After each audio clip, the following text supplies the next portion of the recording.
Down in the Dugout, powered by Scout Scoops.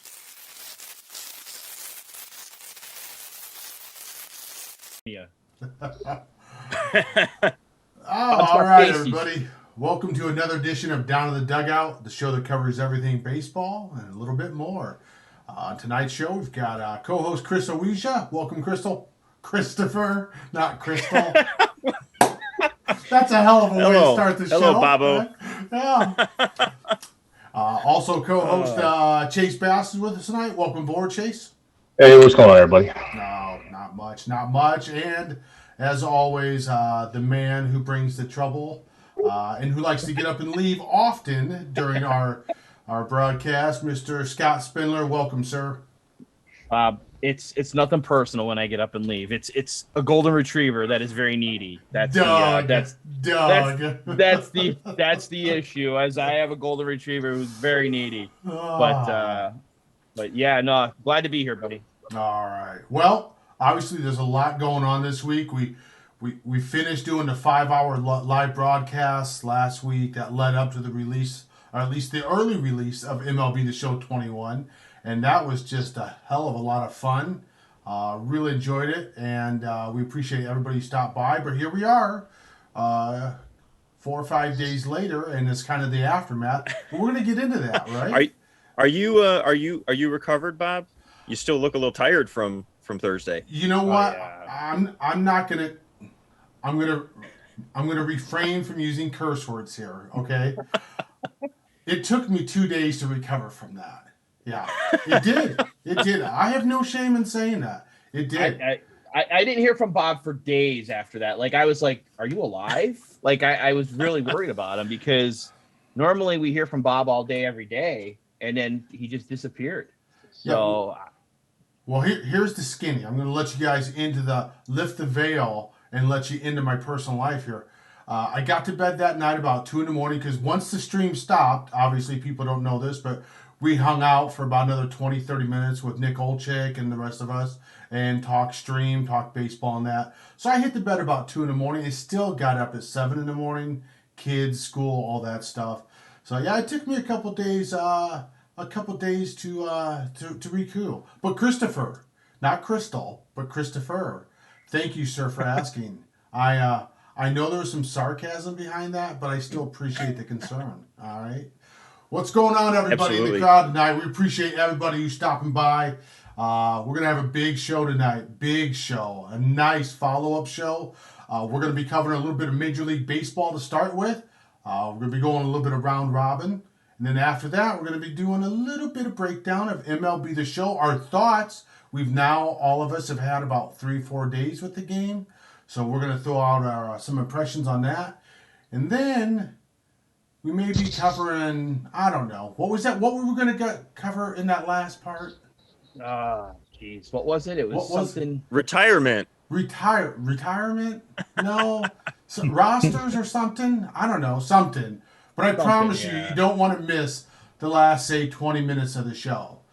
Or the first 40 minutes of the show. But yeah, definitely want to be around for the last 20 minutes of the show. We're gonna be talking obviously rosters with Riding Rosters in the group here. You guys know what they're famous for, and we're gonna get into that a little bit tonight. So let's go ahead and start, gentlemen. Major League Baseball. What did we see this week that's either impressed us or has us concerned? Christopher, tell me. Actually, it's a shame that Kenny couldn't join us tonight because I actually really wanted to get his opinion on it. At what point do Yankee fans start to really worry? That, I think, is the largest and biggest surprise to me. They're in last place in the division, and it could be it's a tough division. There's some teams there that I think everybody can make an argument could win, but the Yankees do not look nearly as good as what everybody was kind of hyping them up to be. Yeah, I would agree. And I want to get more into that, not just about the Yankees. There's a handful of teams. Yeah, that's true too. Yeah, we're 3 weeks into the season now. At what point do we start looking at these teams and having some concerns Because, I mean, if we look at it, Chris, you've got the Yankees sitting there at 5-10. They're already 5 games out. And even if you hop over, I was just looking at this. I'm amazed. You've got the White Sox, not crapping on your White Sox, of course. No, I know. They're underperforming, 8-9. You've got Minnesota at 6-8. Let's go ahead and hop over. I mean, if we just, good Lord, you got the Cubs at 6-9, who are heavily underperforming. You got the Braves sitting there at 7-9. See, the Mariners are in first place. Yeah, Mm-hmm. yeah, Yeah, I mean, yeah. The Angels are in second crazy. place. So Yeah, I would agree. So, I mean, there's some real surprises, and I think there's some real concerns sitting out there. Chase, what about you? well, I mean, besides like the Yankees and their issues, man, the White Sox have been kind of that surprise team right now. You know, floating at 500 or under 500 now. I mean, I think they're going to get it together. They have some issues right now. I mean, Giolito got rocked today. I was watching that game this morning, and he had some issues in his last start too against Cleveland. I don't know if anybody had noticed, but his velocity was down a little bit. So I don't know if he ain't there yet. You know, these guys are transitioning from a 60-game season to 162. Yeah, I wouldn't really panic just yet. You know, give it a month. If they're floating around, 7 games under 500, then I would say, yeah, hey man, they got some issues they need to figure it out. Better start getting going. Kansas City right now looks like the team that's going to win that division at this point, the way they're playing. yeah. Christopher, you had something to inject there, sir?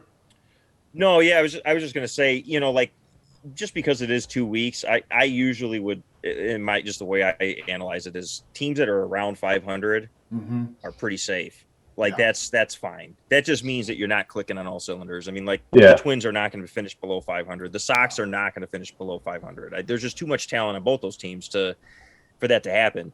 Now, I mean, you want to inject injuries and all this other stuff, then then it's a different story. But both of those teams healthy should be fine.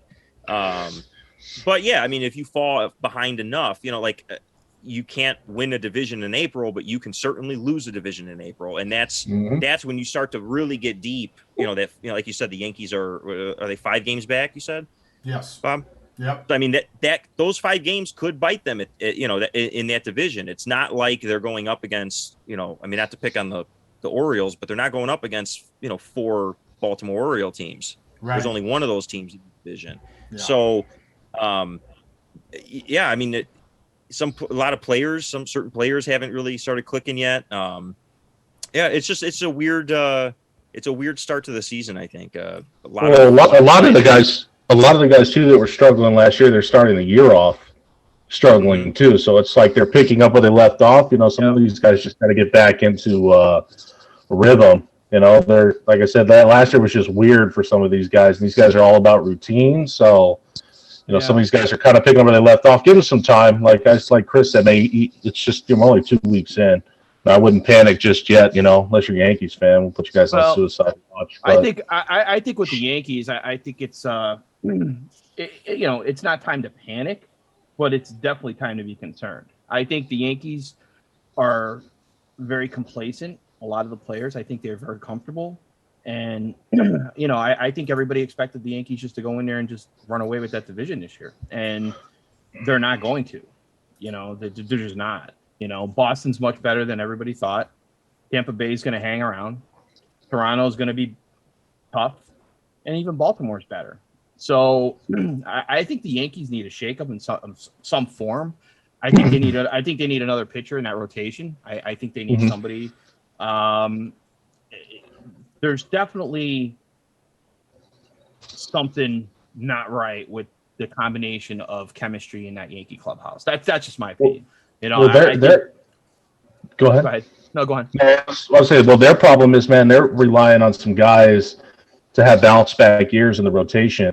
You got Tyon, who's kind of changed his mechanics a little bit. He hasn't really looked like, Tyon of the old.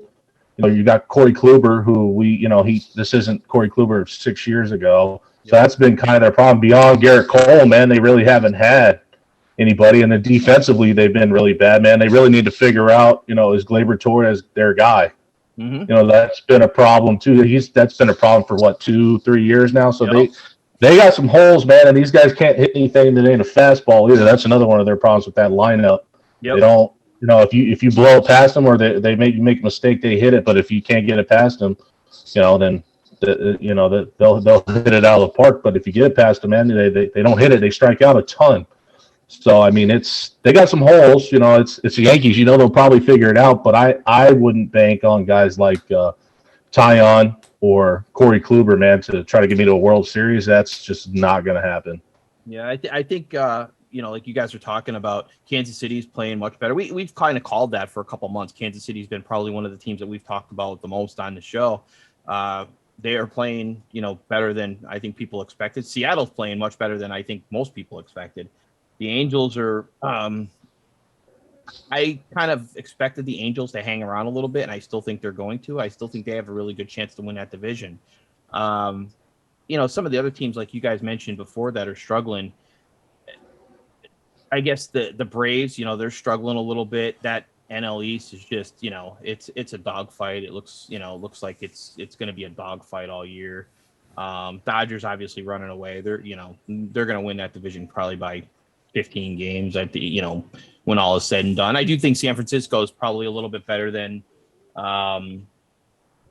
we had actually expected them to be this early. I think San Francisco is a team on the rise. I think that's a team that is going to be much better, much quicker than we expected. But yeah, it's definitely a very interesting season. I think there's a lot of different things with this season just because of the fact, obviously the 60-game season last year, so it's going to be a lot different this year. Just trying to get these pitchers stretched out, and I think it's going to be much harder as the season goes on for these teams that are struggling with their pitching staffs right now, because once they start having to limit these innings, if they don't have depth on their major league roster or in their minor league roster that's ready to contribute at the major league level, these teams are going to be in trouble. So a team like the Yankees, even if my Phillies, I mean, they had a great pitch game from Aaron Nola yesterday. He was outstanding. So between him and he's when he puts it together, he's unbelievable. But him and Zach Wheeler both have pitched, shutouts this year. They both looked fantastic, but it's just the holes around those guys. And, that's what's going to catch up with those teams is you might have those one or two good starters, but if you don't have that 3, 4, 5, 6, 7 starter, coming up from the minor leagues, that's where the depth is going to affect these guys as the season goes on when these innings start to get limited. So it's going to be very interesting to see what happens. A team like Boston, they've definitely played much better, but that's a team like we've talked about before that does not have a lot of depth in the pitching staff or in the minor leagues. So, we'll see. I mean, they do have Chris Sale coming back, so Boston's going to be a real interesting team to watch this year, just because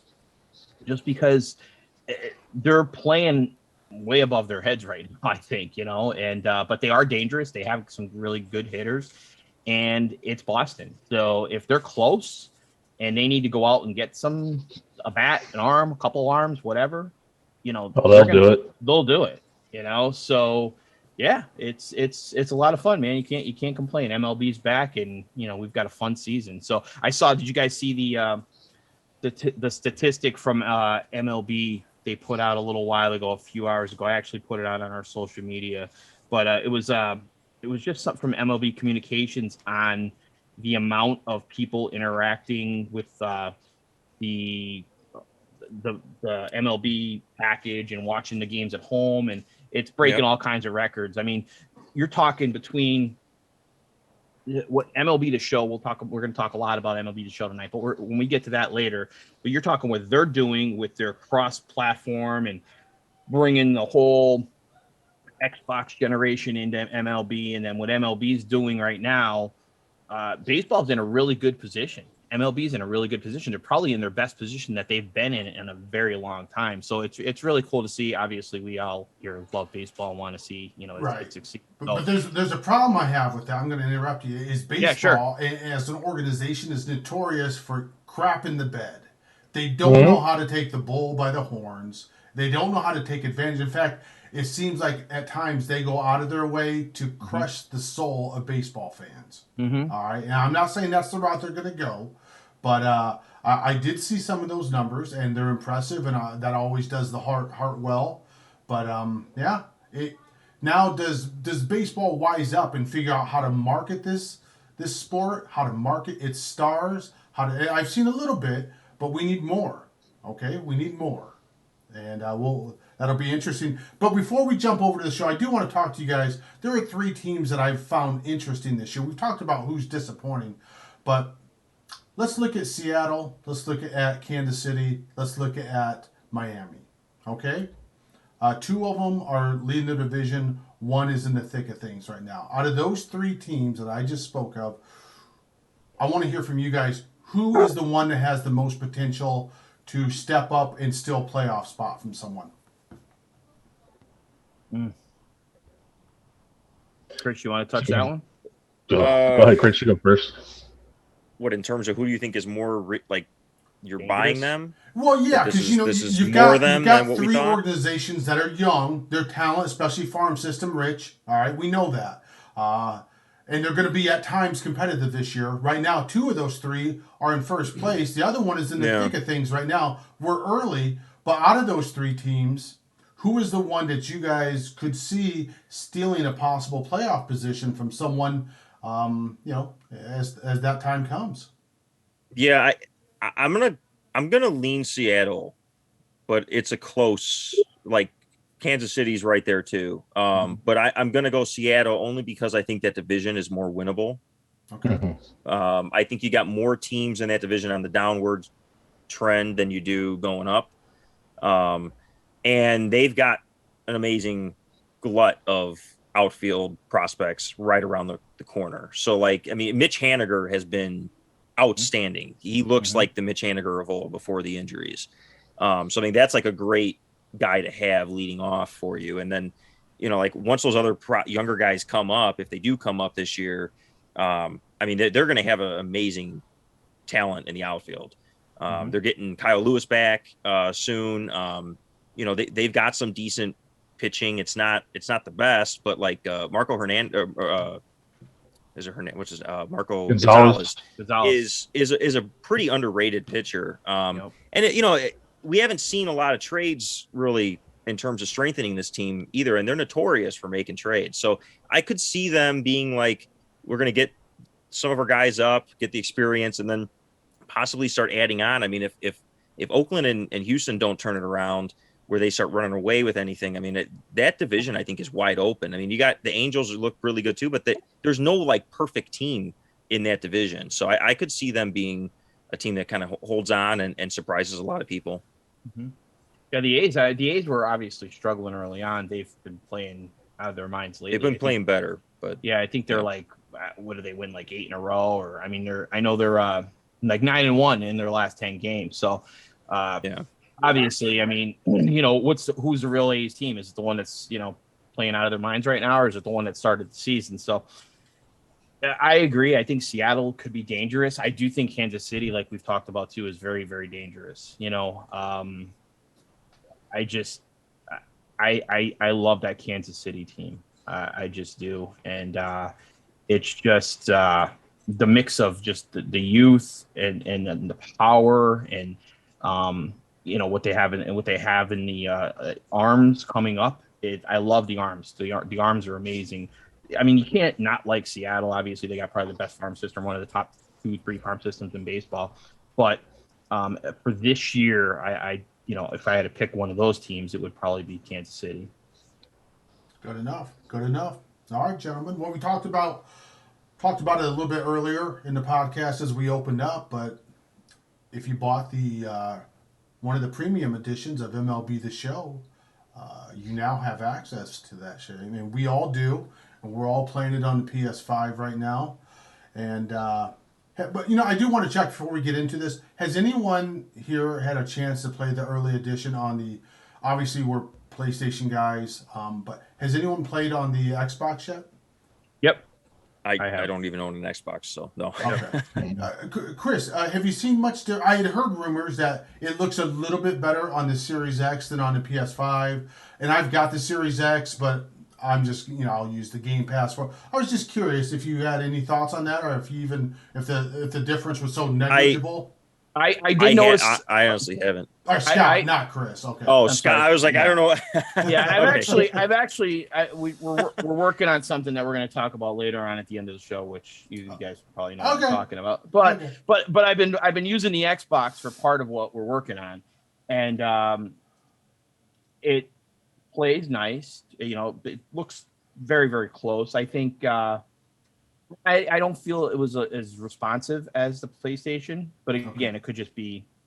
I'm a PlayStation guy, so I'm not used to playing Xbox as much. So, but same game. A lot less save slots for some reason when saving players and stuff like that. So that was I noticed that was a little bit different to me. But it seems to be pretty smooth on the Xbox. What about the controller experience? Because you got the haptics of that with the PS5 and the haptics. Okay. Yeah. I mean, I just feel like that PlayStation controller makes the game feel alive. That's how I feel. Yeah. I think that controller is a game changer.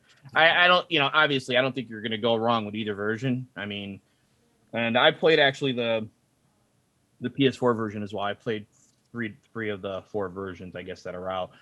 So I can kind of, comment on the 3 of them. But I think the PlayStation controller for me is, that'll be where I spend the majority of my time, I would guess. But I'm definitely going to dabble with the Xbox as well. I mean, it looked great. Obviously, the Game Pass feature is a game changer. We talked a little bit about that, but yeah, definitely exciting to have it out. That's for sure.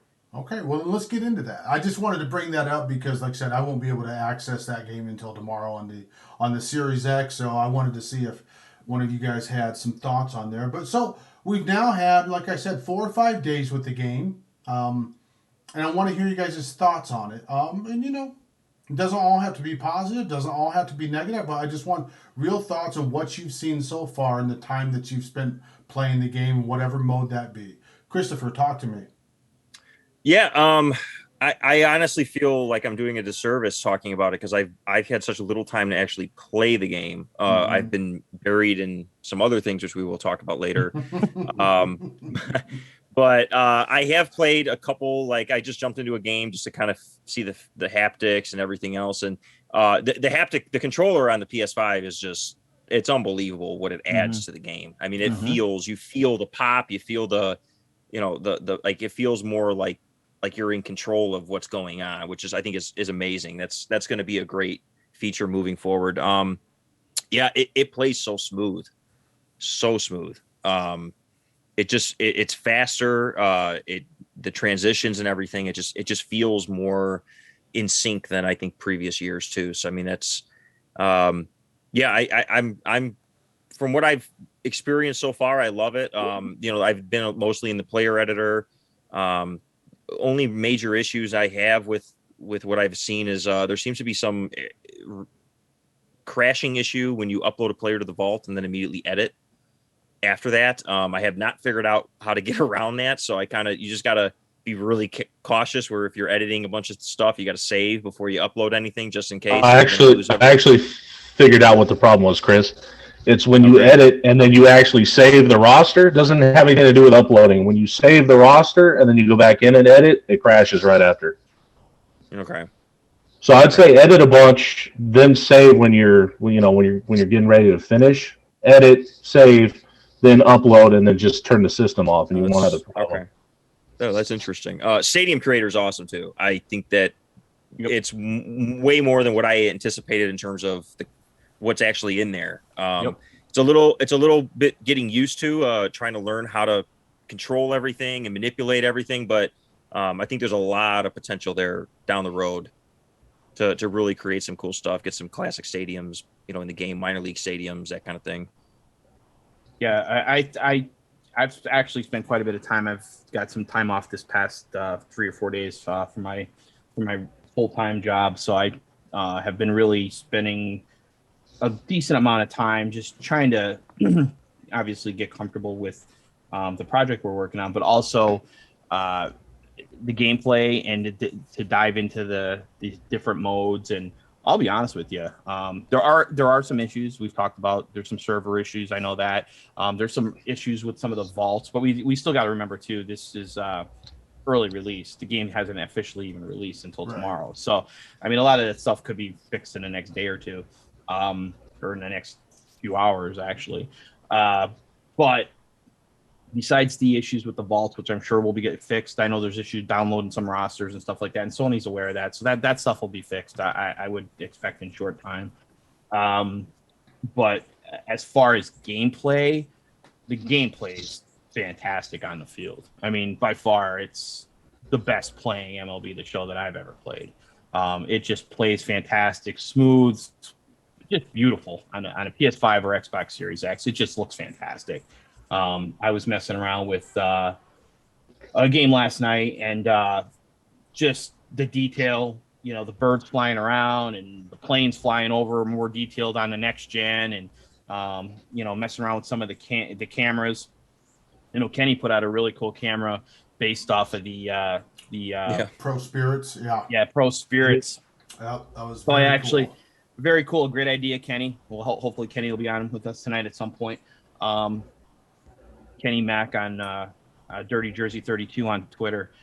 He's got it on his Twitter profile there somewhere. If you could check out his social media, and you'll see the camera I'm talking about. But yeah, it's fantastic. It's like kind of like an offset view, I guess, because that's how that game plays. And it's just awesome. It looks fantastic. I mean, I know it's funny because I keep seeing the different camps of, I go to a website and I'm looking at a message board, and it's like, the game's terrible. It's worse than a PS3 version. I want my money back. I'm like, what game are you guys playing? like what? What? Listen, we know there's issues. Obviously, there's things, we've talked about before. There's things I would have loved to seen added to franchise mode. There's things we would love to see added to, the player vaults or the creation tools to, with Stadium Creator. But the gameplay is great. I mean, it plays fantastic on the field. It plays amazing. I mean, it plays super. I mean, the pinpoint pitching is going to take a little bit getting used to, because it definitely is a challenge on the upper levels, but it's very rewarding. Like when you're walking guys, when you get a strikeout, you're like, yeah, I got a strikeout. You know what I mean? It makes you fight for every pitch that you're throwing, which is real baseball, which is really cool. So I kind of like that aspect. So really, interested in getting into that as I start to play more. I actually even dug into Diamond Dynasty, and wow, did they really, they did a lot around Diamond Dynasty. There's new programs and cards, and the way they set up the My Player Hub. I don't know if you guys got to take a look at that, where you actually, there's a My Player Hub where you can take that player and you can take them in the road to the show, or in different aspects of the game, and you could have loadouts for the player, like with different gear, and it's really cool, man. They added a lot. There's a lot added to the game. Obviously, there's not as much added to the franchise mode part, which we're primarily players. But I did kind of mess around with franchise a little bit just to kind of see how it played, and there's definitely been a lot of logic. To Barnes updated. He put down on OS. He put up a nice thread. That's T Barnes on Operation Sports. He's been a game player for years of MLB the Show, and he's always very, very in depth in his research, and he does a bunch of simulations of the game and franchise mode. He put out a really good thread. I think Chase tweeted out the thread on his Twitter account. But yeah, he did a simulation test where he was checking like trades and trade logic, and the logic is much improved. I mean, there's some things that still need to be tweaked. I know they weren't filling rosters with a lot of injuries as the seasons progress and stuff like that. There's certain things that need to be tweaked, but overall, I mean, I saw more trades, more good trades. I saw, some good draft. Like, it just overall, the game just played a much better simulation package for the franchise mode. Again, this is just early impressions, right. But yeah, overall, if you want to know how I like it, I love it. I think it's great. All right, Chase. Obviously, Chris not as much time with it. Still likes what he sees. Scott, pretty glowing review there from what he's been able to spend with. What about you, my friend? Well, I really can't comment much, bro. I haven't played a single game. I haven't done anything with Stadium Creator. I've just been working on the roster, bro.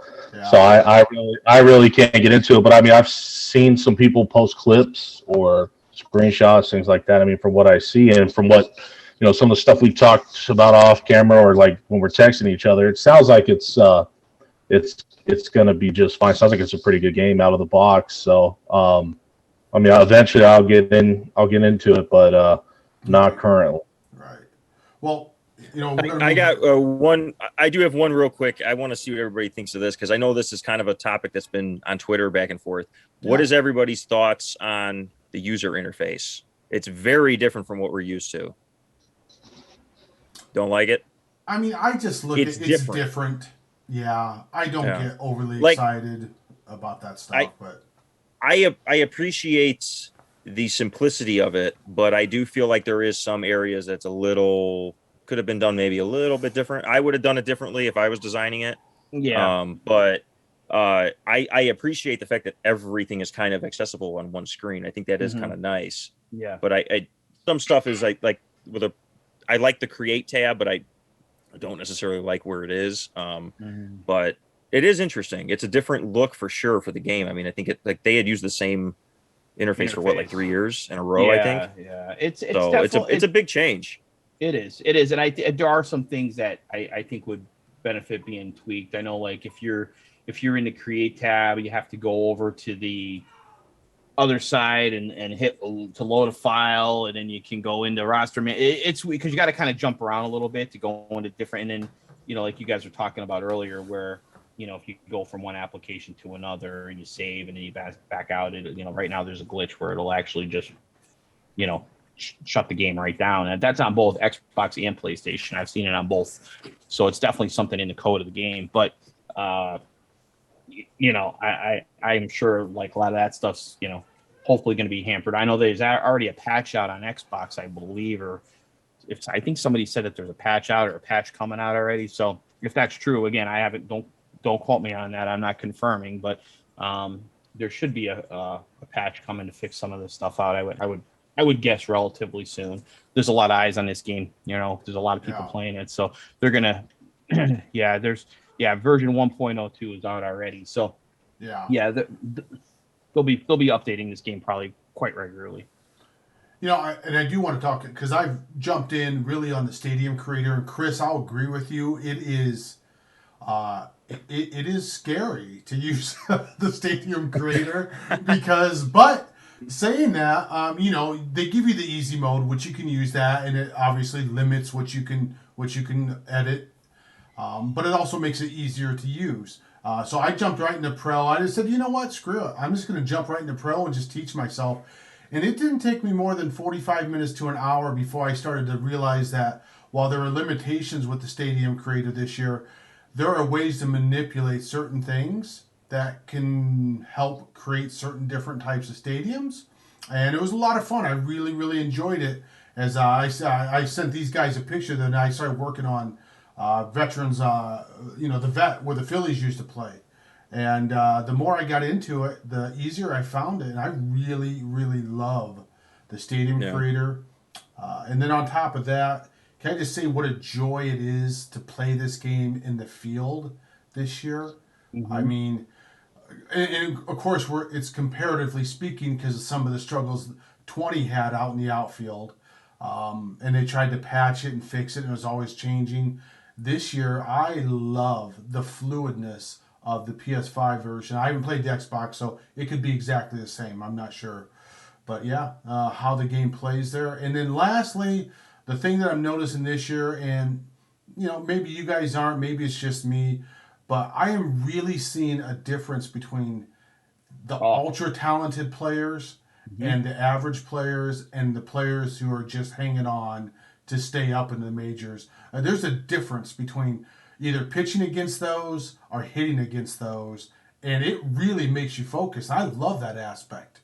Yeah, I noticed that too. I was playing a game with Jacob deGrom pitching against me, and I mean it it was crazy, Yeah. So you can definitely feel the difference, which is what you want. I mean, that you do. That means they, and hitting is definitely been tuned. You can tell it's a little bit harder to hit. It looks like the level progression as you go up in the, Legend, Hall Star, Hall of Fame. As you go up, it's a little bit harder to play, which I love. You don't want to be like, beating everybody at the game, 3 weeks in and be done with it. You want it. You want some competition. You want to be able to play the game. You want to be able to play it long term. So when you're, whether you're a pitcher and you're facing a big time hitter, you can feel it. It feels like you're facing a big hitter. They don't all feel the same. When we look at sports games, we look at Madden, we look at NBA 2K, we look at, those are the big ones, right? So when you're playing Madden, you're playing. We'll talk about your Bears. When you're playing the Bears and Madden 20, and you're playing, Mitch Trubisky. Sometimes Trubisky plays like Aaron Rodgers, so you can't tell the difference between those guys. Well, you know what he's I mean? as good as him in real life, so it's all right. Yeah, well, exactly. But I mean, but when you're playing MLB the Show 21 and you're pitching against a Bryce Harper, a Manny Machado, a Cody Bellinger, you can feel that battle, the pitcher hitter battle. You could feel it, and the same vice versa when you're batting and you're batting against, a Jacob deGrom or a Max Scherzer or one of the big pitchers, a Trevor Bauer or a Clayton Kershaw. You could feel that at bat, and it's much tougher. So that's where I think they did a great job. I think the pitcher batter interface, and just don't play quick counts. Play the entire pitch sequence. I mean, if you play the pitch sequence haptics. out, if you play the pitch sequence out with those haptics and that controller, I'm telling you, you're like, wow, that was amazing. You're getting some at bats, and you're just like, wow, that at bat was like amazing. I mean, I've had at bats in this game, in this short amount of time that I've actually played, and I'm like, wow, that was probably one of the best, most fun at bats I've ever had in MLB the Show. So it's just, I think they really did a good job. I really do. Considering all the circumstances, obviously, again, we know there's things we'd love to see added, but I think it's a great product. I think it's super fun to play. And I do want to add to that. We talked about the differences in talent level, and being scared to throw to a certain hitter at the plate, or trying to hit off one of the top tier talents in the league. But it also, I found myself knowing some of these players that there are certain ways I had to approach that at bat. Like, let's say, for instance, facing a Nick Madrigal. That guy ain't going to swing and miss. All right, he just isn't. And so I'm not going to sit there and waste a bunch of pitches trying to strike him out, because it's just not going to happen. And so I think I love that aspect of the game, is I can look at a player, and if I know him well enough in real life, I can take advantage or change my approach to match what type of hitter he is. So I love that part. That was a lot of fun. Yeah. I mean, obviously, we know a lot about ratings in MLB the Show, so, the ratings really work. I've seen, really good examples this year. And I think of all the versions that I've played in MLB the Show, which obviously has been quite a few. Especially at your age. Yeah. Exactly. I mean, once you hit 25, Bob, you're starting to, but yeah, so I really think that the ratings matter more this year than I've seen them matter in the past. I've seen, pitcher ratings, looking at, pitching break or stamina. It just seems like the ratings play a bigger part, like they should this year, than they have in the past. So we'll see how it plays out. And, if there's any patches that end up coming out that ends up breaking some of that, hopefully not. Hopefully, the state of the on-field game stays very similar to the way it is now. And I think people will be happy. Right. Yep. I hope so. And also excited for the people who just purchased the normal version. That's going to unlock tonight at midnight. Enjoy yourselves. Have a lot of fun. And, would love to hear some of those thoughts on next week, I guess Thursday's show. Yeah. So. Absolutely. All right. So we've talked about, what we're seeing in Major League Baseball. We've talked about what we've seen so far, impressions of MLB the Show. And, Yeah, I think we should wrap up the show now, Bob. We're done for tonight. Okay. Yeah, I think so. Well, we just want to thank everybody for what a wonderful evening. No. Well, first of all, I mean, obviously, before we go any further with what we're going to talk about next, we want to thank everybody for tuning in. We did the show Thursday night. We ended up having a great night. The biggest night that we've had, so far in this short time that we've been doing this show. We had some really great feedback from the show. We had a lot of fun. It was kind of a crazy show for those who didn't see it. We had just guests coming in and out all night from all over the MLB community, whether it was players, content creators, just all kinds of sports people just jumping in and out all night, all kinds of talking about content and just all kinds of stuff. But it's been great. We appreciate the support. We have a lot of stuff planned this year, as we're going to talk about in the next couple minutes, around rosters, which we've, obviously been working on for a while, like years. But, we appreciate you guys supporting us. We appreciate the subscribers Bob, what are our subscribers on this channel called? Oh, 5-tool fans. Exactly. What is a 5-tool fan? I studied that this week. You'd be very proud of me. Exactly. Exactly. What are 5-tool fans? Yep. What's a 5-tool fan? You wanted me to study what the description was too, huh? Boy. No, but we've got, obviously we appreciate all the support. For us to continue to do these shows and to keep pushing out content, we need all the support from you guys we can get. So we do appreciate it, because we do have a lot of stuff planned. And thank you guys again, because we couldn't do it without you guys. But anyway, so without further conversation, Bob, do you have that graphic? You know what? We're going to try. Give me just a second. Okay? You guys have to bear with me because I'm not very good at most things. So I'm going to do my best. Well, as you get that ready, I'm going to, so for those tuning in, we are working currently on a full minors roster for MLB the Show 21. We've been working on it since last week, obviously, when the game came out.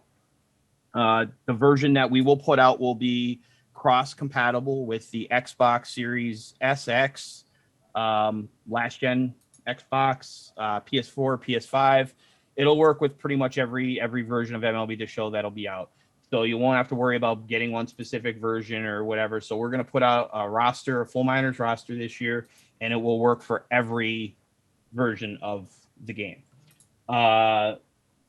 This year's roster is going to be a little bit different than we've done in the past. As you guys can see, we have a graphic up on screen.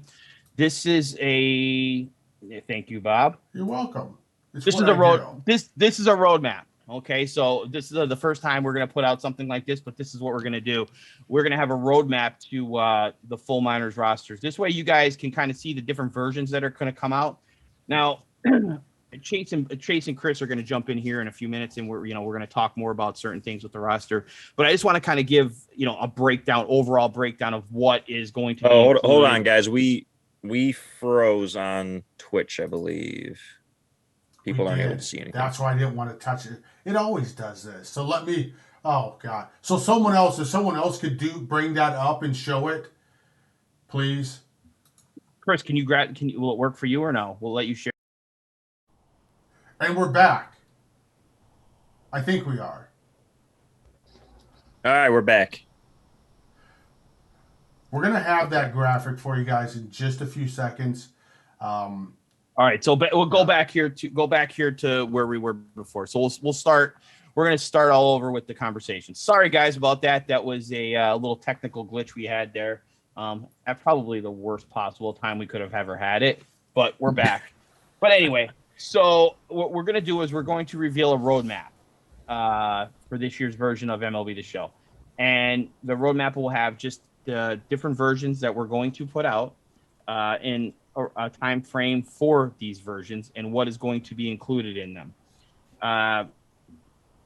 These versions of the full minors roster will work with, again, Xbox Series S, Xbox Series X, PS4, PS5. It's going to work for all the different versions of MLB The Show. So once we put the roster up in the roster vault, it will be called Full Minors 21, and you can download it for all of the versions of the show. It's going to work no matter what version you're playing on. So this version is going to take a little bit of time because of the fact that we started from scratch with everything. There were no carryover saves, that's pretty much how we did previous versions of MLB the Show when we were doing full minors rosters. Was we were able to use the carryover version or the carryover saves to help us update rosters and do different things. So without that this year, it hinders our process a little bit.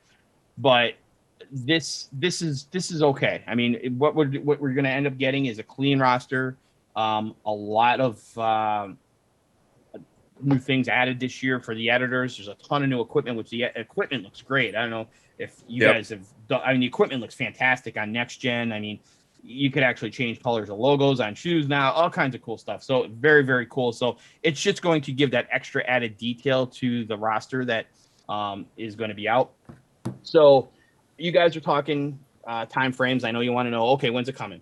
All right. Well, it's going to be a little bit yet. Now, does a little bit mean days? No, it's probably at least a few weeks before we have the initial version. Could it be 2 weeks? It could be. Could it be 3 weeks? It could be. I don't have an exact time frame yet. As we get closer, we will keep you updated every Down in the Dugout podcast show every Tuesday and Thursday, or Monday and Thursday that we do these shows. We will keep you updated on where we're at. I will tell you this: we are farther ahead than I anticipated us being.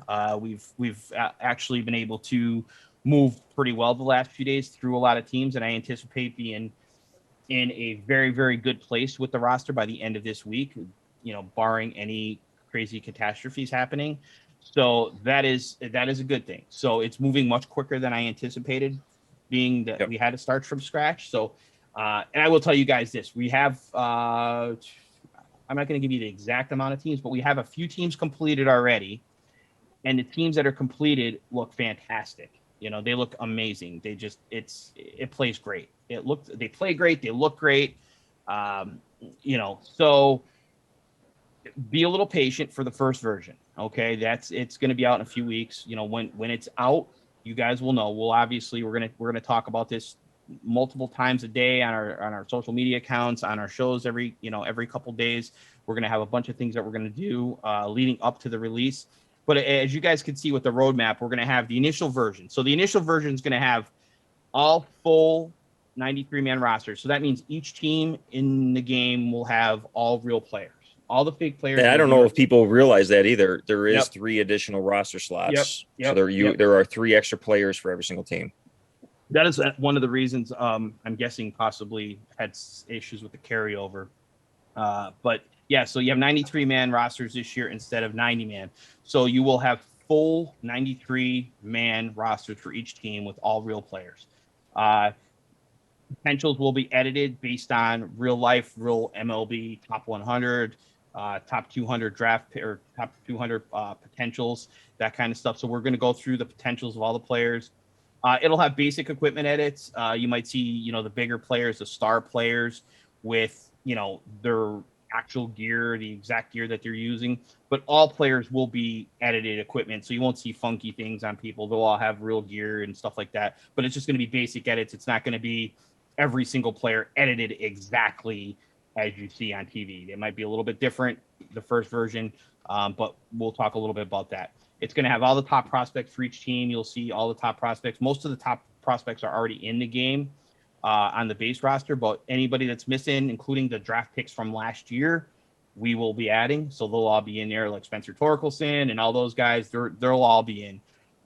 Now, as you know, in previous releases of MLB The Show, we have a free agent list and we have 3 legend teams. Certain years we kept the legend teams at first, and then we replaced them as we went on. And this year, we're going to have the 3 legend teams active on the first release.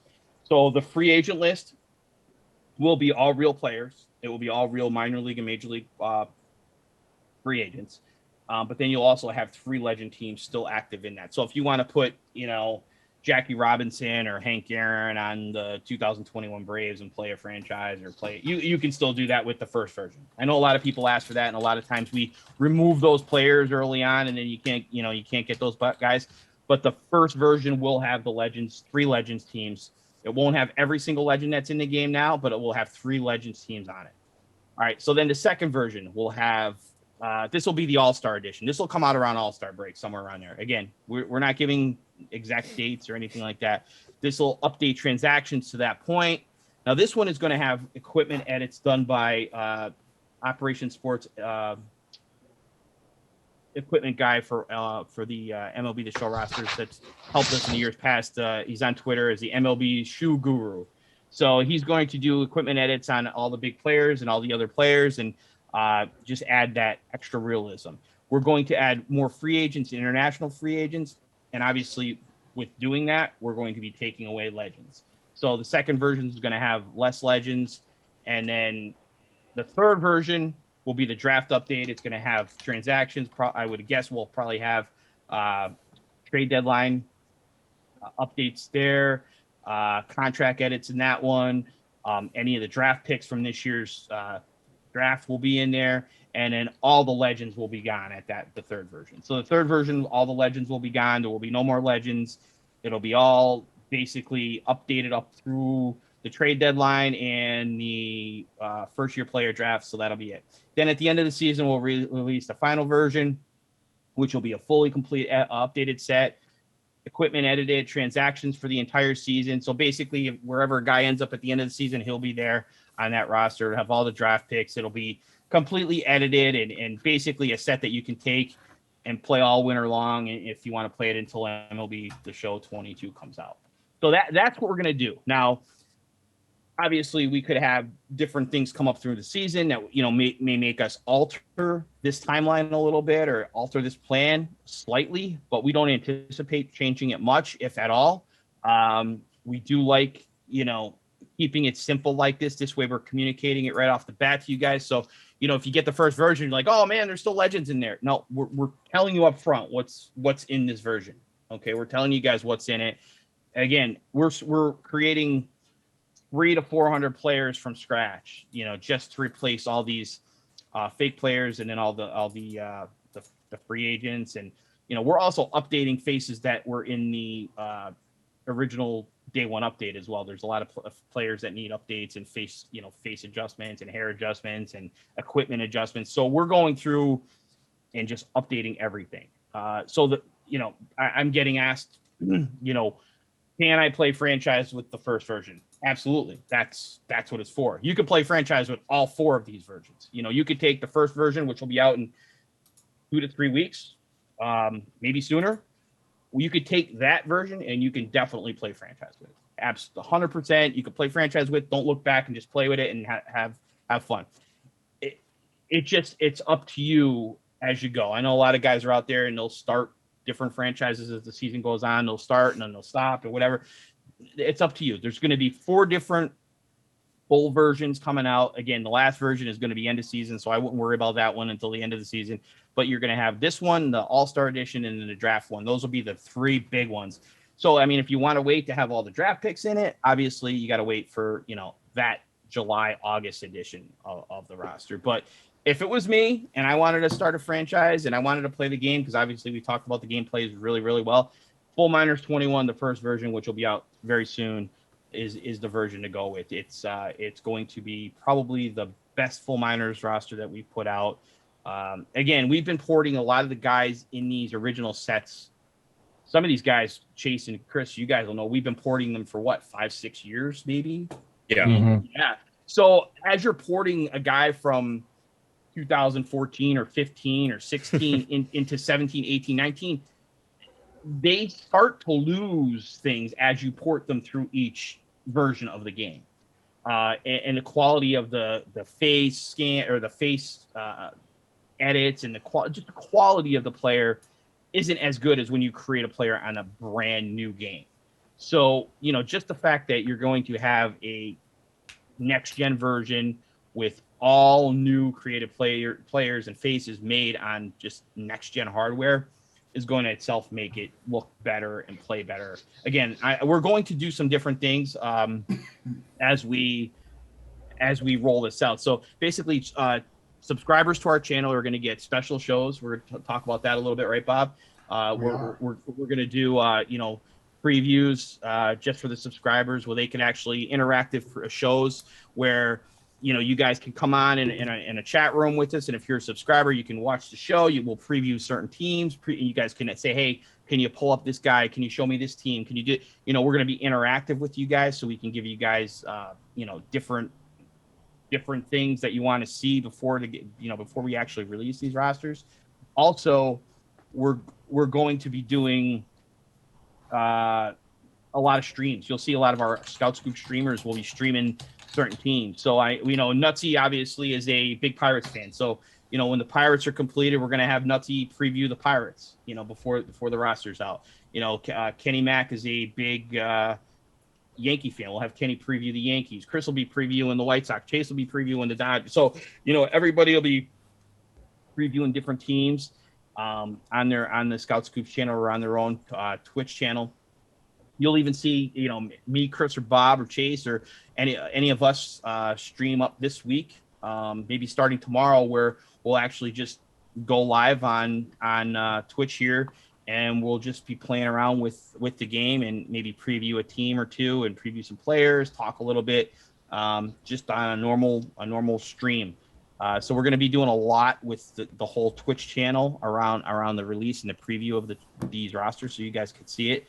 But Chase and Chris, you guys, why don't you guys talk a little bit about the process this year and how different it is, if you don't mind.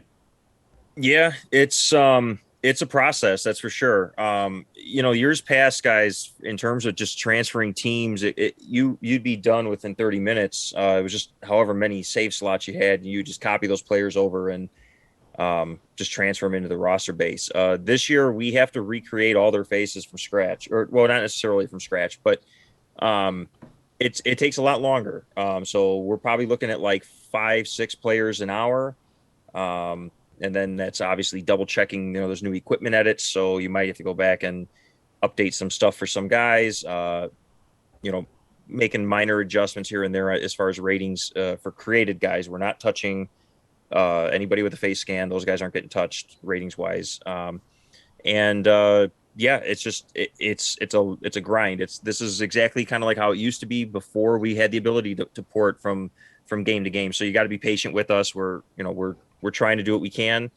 But like Scott said, there is good news that we are a little bit faster in terms of where we thought we'd be right now. So that's a positive, and barring anything completely unforeseen, that we're at a good pace right now. So this should be out much sooner than we originally anticipated before the game dropped. Just a couple things with some of the other versions. The Legends teams were, at least initially, we're looking at possibly keeping them as kind of like all-star teams for the international market. So, a lot of players will sign overseas. There's always a lot of star players. We want to try to make those teams still be playable. So you might see something a little different this year. We'll see how that works as we kind of get closer to that, but that you could look forward to that.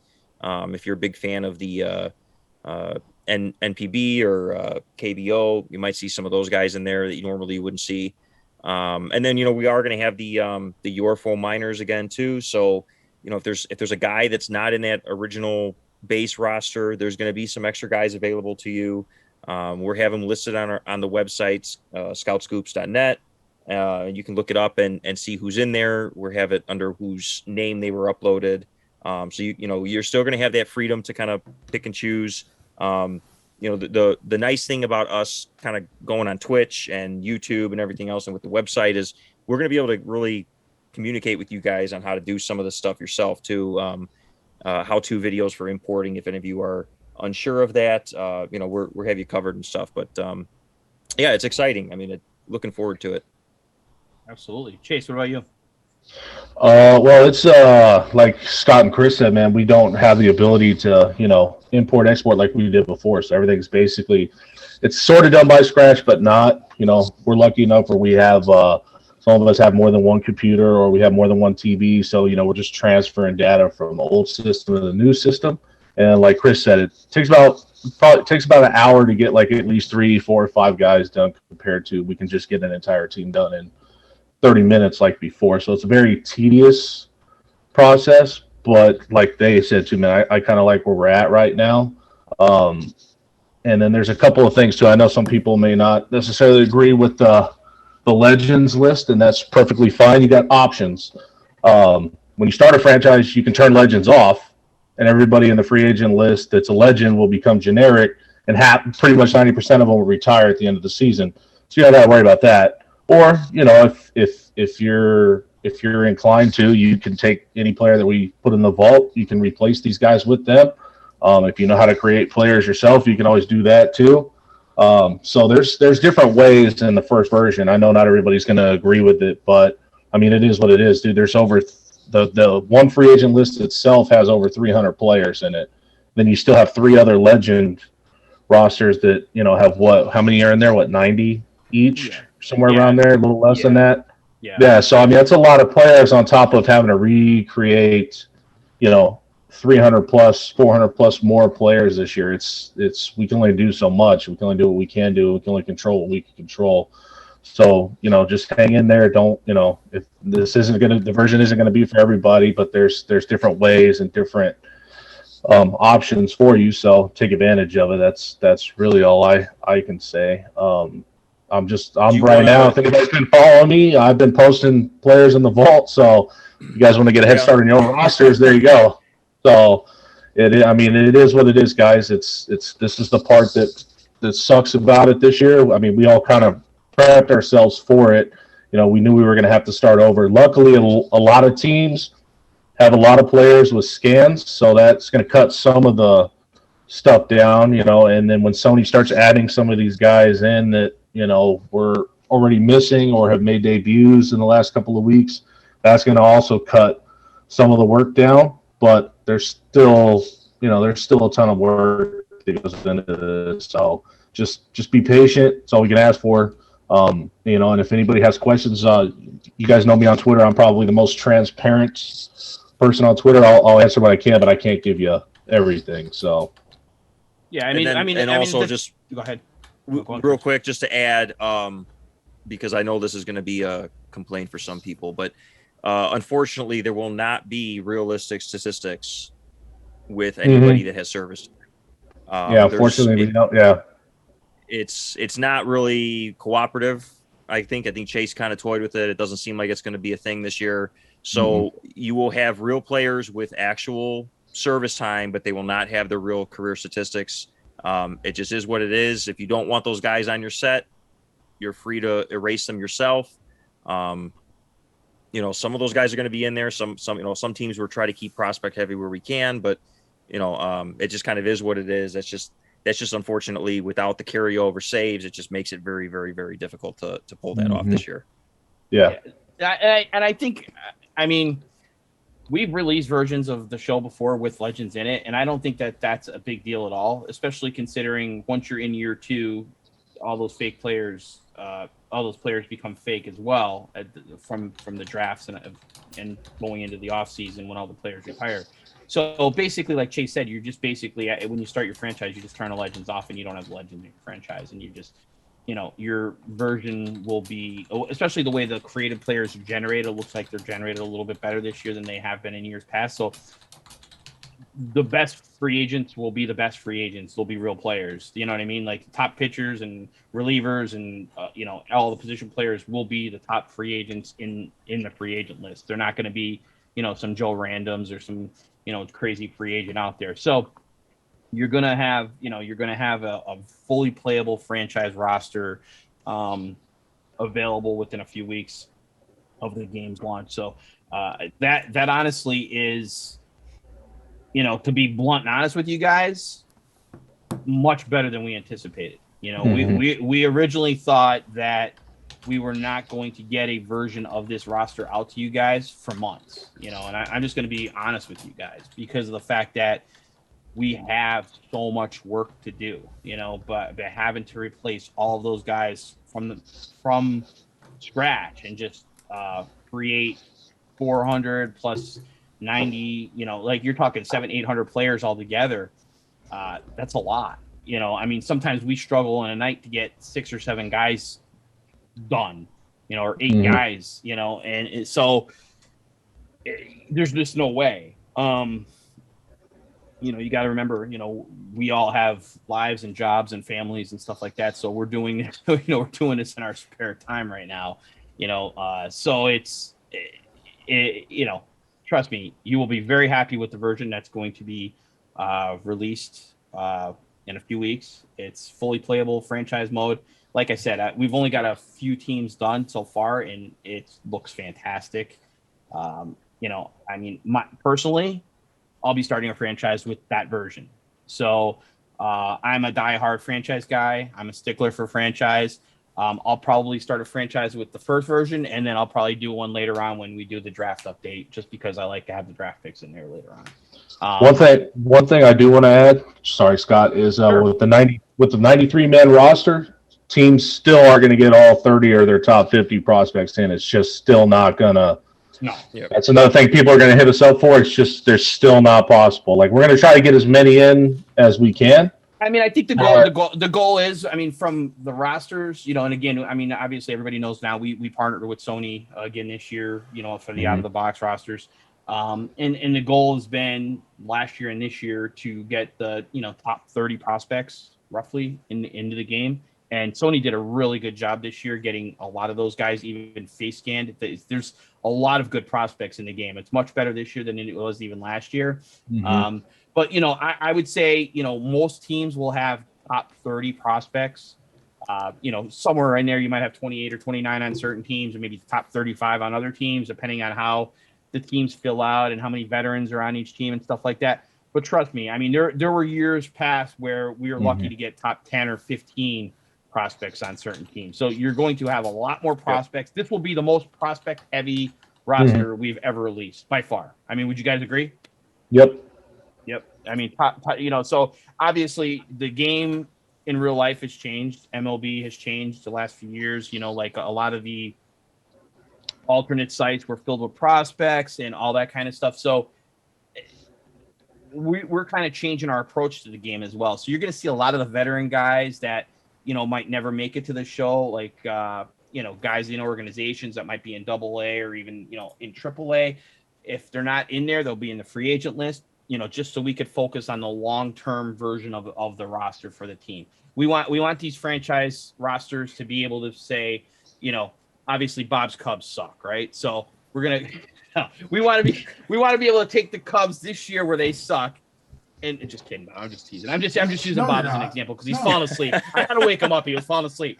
But you can take the Cubs this year and say, okay, I'm going to take that team, but I want to build that franchise. And in 2 or 3 or 4 seasons, they're going to have a good team because they've got a lot of 18, 19-year-old prospects in the organization that are going to be good players. So these are going to be long-term franchise type rosters where you're going to be able to take a team and build it and stuff like that. So it should be a lot of fun to play with, especially with I haven't put it out tonight because I wanted to kind of save it, but over the next week, maybe on the next show on Thursday, we'll actually do this. But some of the completed teams, I've actually taken some of the franchise screenshots with the new depth chart roster that they have in the game.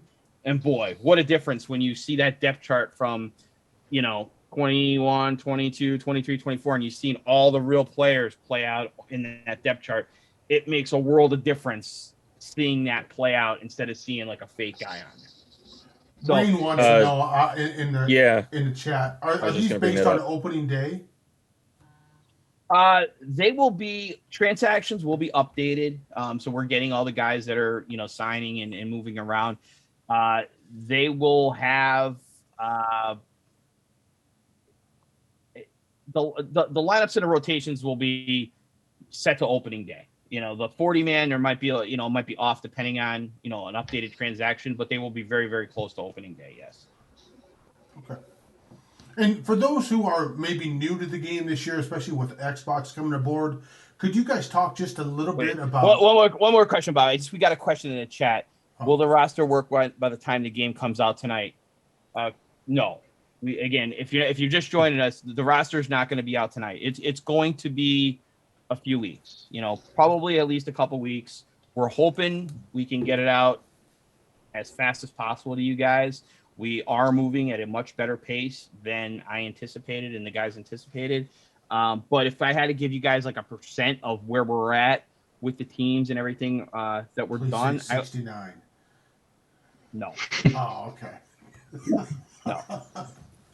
Where that number came from, I don't even want to know. Oh no, just but random. anyway, yeah. But anyway, we're at about, I'd say about 25% right now, which is pretty good considering the game just came out a few days ago. Yeah. So we're at a really good pace. I mean, will this pace keep up?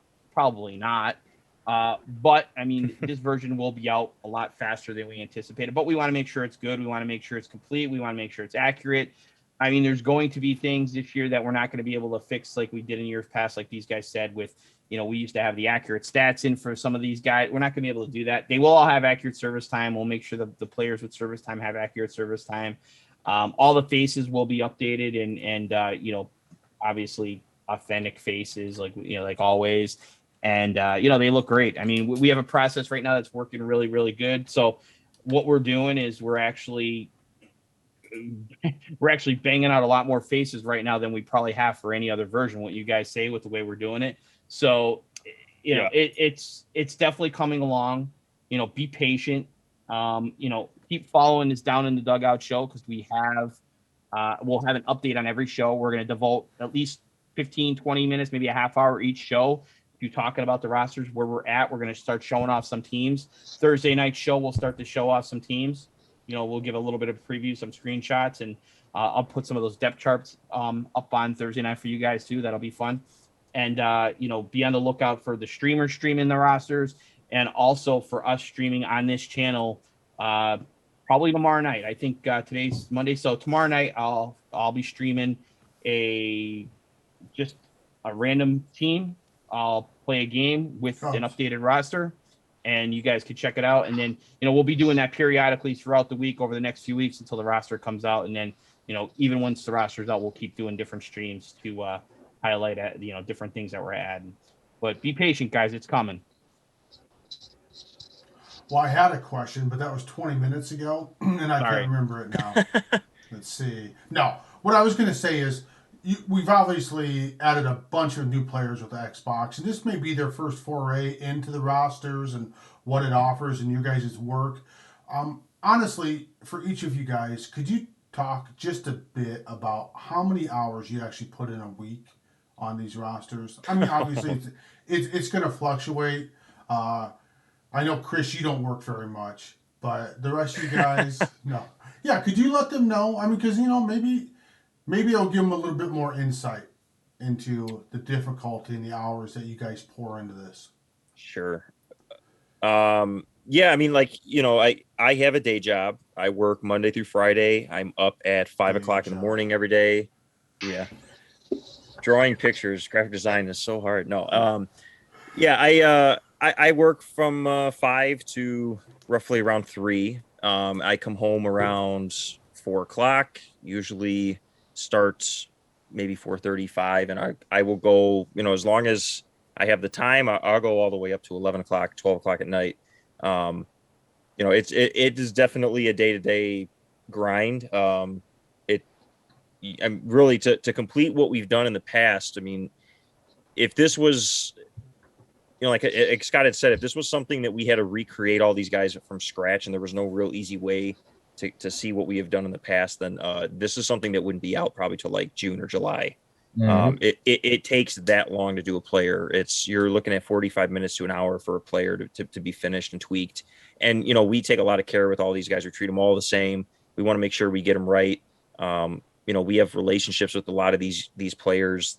They communicate with us a lot through the back channels. They let us know, what they throw, their equipment, their batting stance preference. So we want to make sure we get these guys right, but it's nice that this year is definitely a little easier.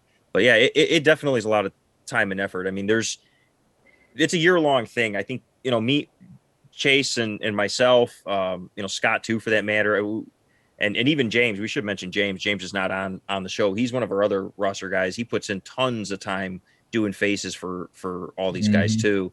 And I mean, we're working on this in November. We're working on this in December. We're working on this in January, February. I mean, it never stops. So it's definitely a 12-month thing. But we love doing it, and we hope you guys enjoy it as much as we love doing it. So I mean, it helps us get through the grind of putting it together. Yeah, I mean, Chris is 100% right. I mean, we all have day jobs. We all do, we all have families, and we do this for fun, really. We've obviously been lucky the last couple of years partnering with Sony. That's been a big highlight for all of us, and very exciting. And getting to know some of those guys has been awesome. So we love doing that, and obviously, we like to do this, once the game comes out, and be able to just add our little touch to it. And we honestly think that you guys are going to love, you're going to love this year's version when it comes out. I mean, obviously it's going to be a little bit different than in years past, just because of the limitations that we have going to, next gen for, with no carryover saves. But next year, hopefully that stuff will be back, and, we'll have, a much easier time next year doing it. But, we've got the same team working on it. There's like Chris said, for you guys who don't know James, it's Ivanhoe on Operation Sports. He's been around for a long time. Detroit fan, great guy. He does tremendous work with faces, as well as Chris. Me and Chase are the alternate face editing. Chase is the details guy. He's the guy that'll look at a roster in like 5 seconds and find like 150 errors. I can't tell you how many times over the years where I'll be like, hey Chase, check this out, I think it looks great, and then he'll send me a list of like 5 pages like of mistakes or errors that he found. I'm like, holy shit, we gotta go back. Those are all the James players. Yeah. Too, not mine. Yeah. But Honey Badger had a real quick question. He wanted to know if there was any so far. It's obviously early, but are there any specific challenges that you guys have found that's unique to either the Xbox or PlayStation? And do you guys have to do the work twice? I don't think so, no. Okay. Scott's the only one that has both systems, though, so he would probably be the best one to answer that. Repeat the question, Bob, real quick, because I was reading something. Honey Badger 9 wanted to know, so far, and Scott, I'll direct this at you, are there any specific challenges roster-wise in creating that you've run into that is specific to the PlayStation 5 or to the Xbox? And are you guys having to do the work twice, or is it just... No, we're doing it once, which is great. I actually have been working with multiple systems, so it's pretty cool because I have the screen I'm actually looking at you guys with right now. I have my Series X hooked up to, and then I have my other big monitor over here, which is my PlayStation 5. I have that hooked up to there. So I actually have multiple versions of MLB the Show 21 going on at the same time, as well as MLB the Show 20 going on. So I've got 3 different versions, 3 different monitors going with 20, 21, and just transferring data back and forth. It's a little crazy. By the end of the night, I my head feels like it's going to explode, but it's a way to, just keep moving data from one system to another. And so it is a little bit easier, but I've noticed a little bit of a difference with the Series X. Like I was saying, the save files are a little bit different. There's a little bit of a limitation, I believe, with like the player save files. But the one thing that I do like on the Series X compared to editing on the PlayStation is it's much easier to delete players. So actually, after we create players and we export them from a roster and then we import them back in, or whether we download them for a vault or wherever we get them from, we have to go back and we have to delete those players. And the Xbox makes it easier because you could just hit delete and then you just go and you just check off each one you want and you delete them all. Whereas the PlayStation, you actually have to hit delete on each one, you delete it, and then it deletes it and goes back, and it's a little bit more time consuming. And even if it's a second or two, that second or two, when you're doing the amount of work that we're doing, makes a difference. So anything faster like that, I think Frisk actually put a good question up there about what could be easier for, and I think, any roster editor, whether it's us or even Bacon, with his Bacon's fictional rosters, which is another, huge project which he's working on now. So I'm excited for that as well. That's, we'll talk about that on another show. We've had Chris on a bunch of times, and his work is amazing as well. But any roster editor of any kind will tell you that the way that they could help us, or if anybody could help, is just to make the deleting and the importing and the exporting all in one spot, and just simple to, that little bit of time makes a huge difference. Whether it's having to go from one menu out to another menu, it adds up when you're doing the amount of volume of work that we're doing.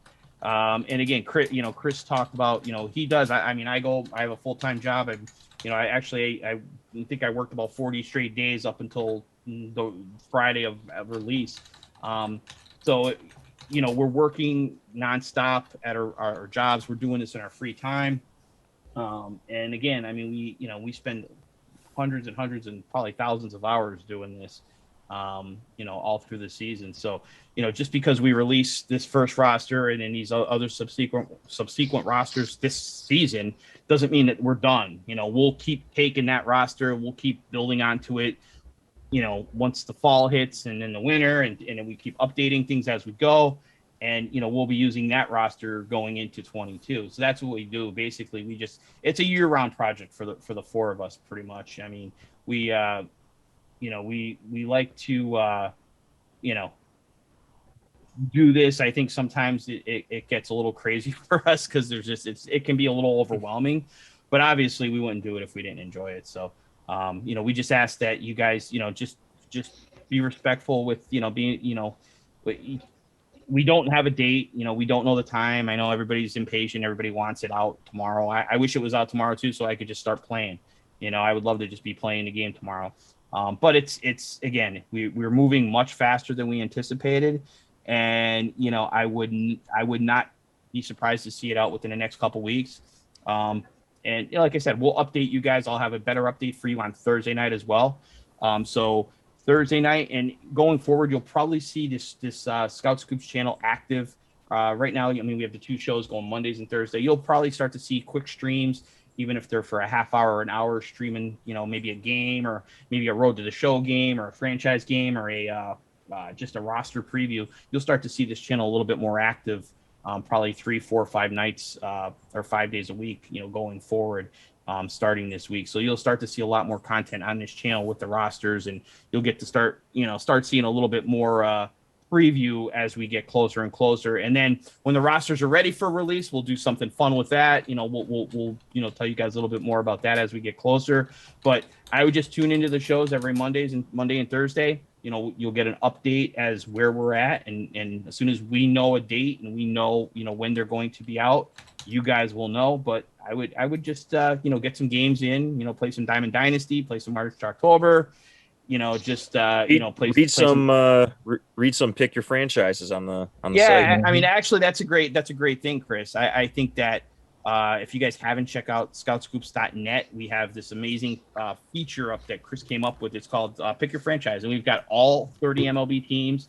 You can click on each team and you can read a little preview of each team and who they have, what prospects are coming up, why they would be a great team for franchise. So you guys can scout out those teams for the next week or two as you prepare to get the roster. And then when you get the roster, you'll know exactly who you want to be with your franchise, but yeah, you guys will be very happy when you see this roster, because I'm very happy with where we're at right now. Got another question, Mike24 Forever, a good friend from OS, Canada Mike.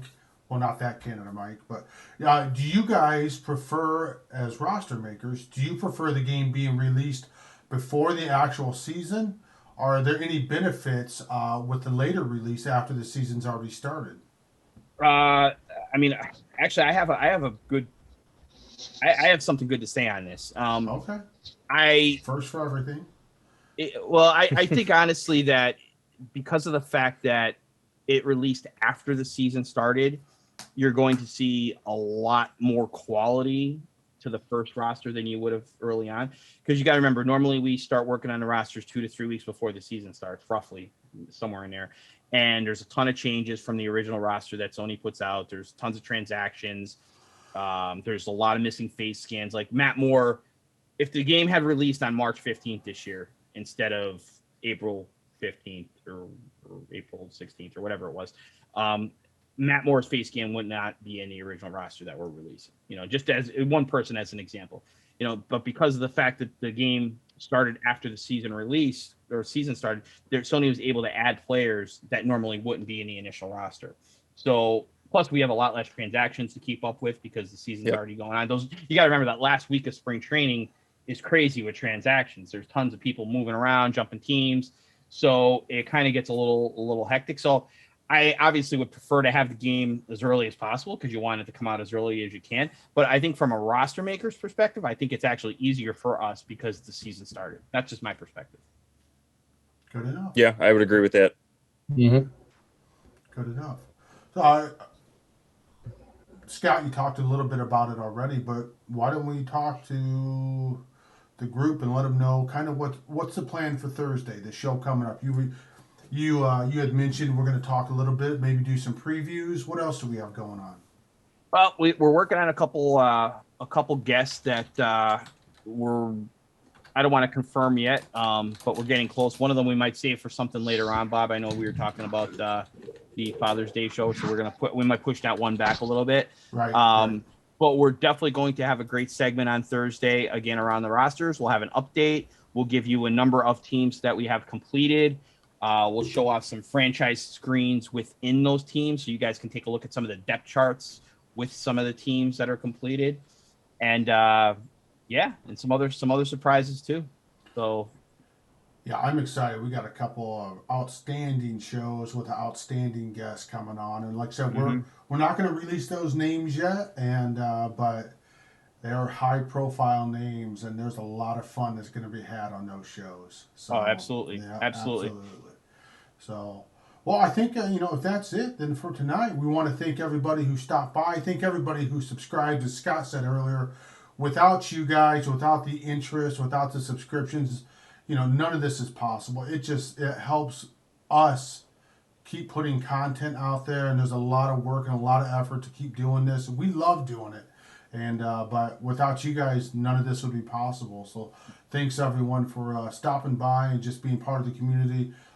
We really appreciate everything. But with that said, I want to thank Chris Oweja, Chase Bass, and Scott Spindler for their time for being with us tonight and going in depth with some of the roster talk. So thanks, everybody, for stopping by. It was a lot of fun. Again, just jump on these shows every Monday and Thursday for the next couple weeks because we're going to have great info on the roster and as we get closer. And then when the roster is ready for release, we have something cool planned for that too. So just stay tuned. It's coming soon. Yep, absolutely. With that, everyone have a wonderful evening, and hopefully we'll see all of you guys on Thursday. Oh, go ahead, Christopher. Hey, Bob. Why don't you go ahead, try to raid one of our streamers if you can. We still got a decent amount of people in here. You know how to do it? Try to what? Okay, maybe we need to work on that. I did it. Don't you ever ask me to do stuff that I don't know how to do on air again. You're supposed to be the smart one, Bob. No. Well, that's like being the skinniest fat kid at fat camp, all right? That says nothing here. Yeah. So, yes. So we'll work on that between now and Thursday, and I'll do whatever Chris asks me to do, and we'll go from there. Awesome. So, all right, everyone, have a great night.